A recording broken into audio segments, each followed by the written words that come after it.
Hello everyone and welcome to a new subject about artificial neural network and deep learning. Today we are going to talk about artificial neural network components and how we can implement it in deep learning. Actually, artificial neural network are inspired by the organic brain translated to the computer.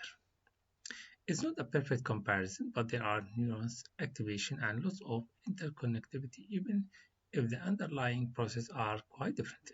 As you can see here, this is the organic brain and this is the computer which is translated to the computer vision. Actually, it consisted from the axons. As you can see, this is the inputs, and here the cell body, which is translated in the summation in addition to the bias.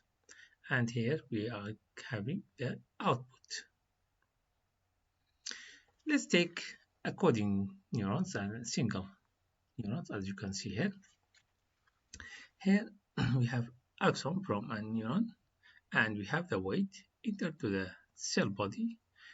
Different axons enter to the cell body, and then we will getting the result which is called output axon through the activation function.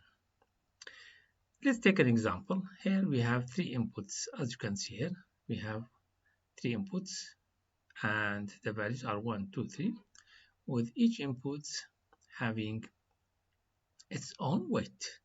These weights are obtained through the training process, which later we're going to talk to. And then we have the bias. As you can see here, multiplying each of them by the weight, each input by the weight, and adding the bias, we will get this output value. This is the weight of this neural network. Neuron. And let's take another example. We have four inputs, as you can see here, each of them having its own weight, and the weight is actually maybe sometimes a negative value, as you can see here, and we have the bias. As you can see here, we have 4.8 value. Actually, the purpose of the bias is to offset the output positively or negatively, which can further help us map more real-world types of dynamic data. Let's take an example for a layers of neural network. As you can see here, we have one layer here, which consists from three neurons, and each of them having input, and each of inputs having its own weight, each axons. As you can, we have for this one we have this weight, and for this one we have this weight, and this one for this weight. As you can see, we have four inputs, therefore we have four weights, and each of them having its own weight. By using the activation function, as you can see here, we are getting different value or different outputs for each of them. These are a simple output layer. Actually, the artificial neural network, a single neuron by itself is relatively useless, but when combined with hundreds or thousands or many more of other neurons, sometimes reach to millions, the interconnected produce a relationship and results that frequently outperform any other machine learning method. As you can see here, we have layers. We have 1, 2, 3, 4, 5 layers, and first layer it consists from 10 neurons, and the second is 16, third 16, fourth 16, and the final layer is consists from 2 output. As you can see, this is maybe the cat or dog or maybe building or tree and so on. These are output. Maybe sometimes it's 2 output or 3 or 5 based on the problem you have. How we are going to calculate the parameters? We multiply 10 by 16 and then 16 by 16 and then 16 by 16 and then 16 by 2, and finally adding all these value by as adding 50 to all this value, we will get 754. As you can see here, we have 754 parameters. We have, when we make a decision, there will be 754 parameters will make or will be introduced or will participate in our final decision.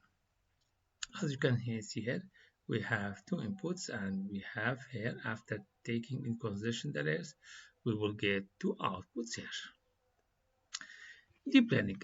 Actually, the deep learning is a subset of machine learning algorithm that uses multiple layers of neural networks to perform in processing data and computation on a large amount of data.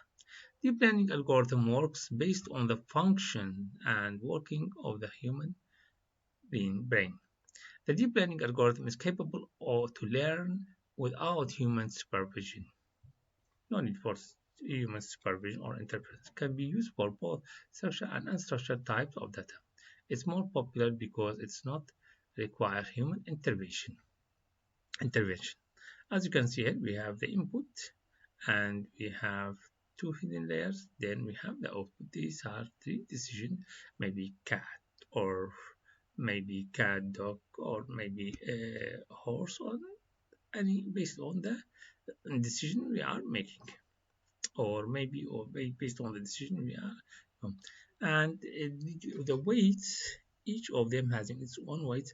These are obtained from using training data, and when you are applying or training this model, you will get weights, and these weights will be the control of the output.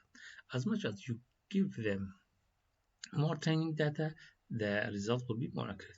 It's similar to like a person or a kid, for example, or a student at the university.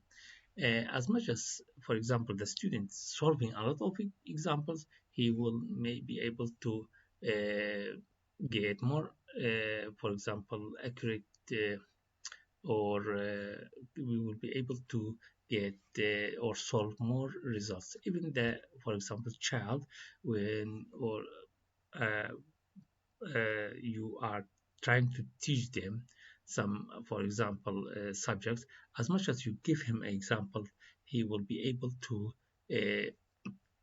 at the end, he will be able to get or be able to give more accurate result about the object he sees. These are the application of the deep learning. The top application of the deep learning across industries, as you can see, self-driving. As you can see, this is the most important nowadays, and a lot of research are trying to apply on self-driving, and also segmentation and classification. As you can see here, segmenting the object automatically, or classifying the object, as you can see here in geometrics, or also stereo matching in order to produce DSM, as you can see here. This will be able to produce DSM, which is very sometimes it can be very robust in some applications. Also healthcare, in order to make a decision about or finding the disease. Coloring and of black and white images, language translation, pixel restoration. Sometimes there's some lost pixel in the image. It will try to restore the pixel, and healthcare and others. Thank you very much for listening. I hope you enjoyed the lecture. Thanks a lot.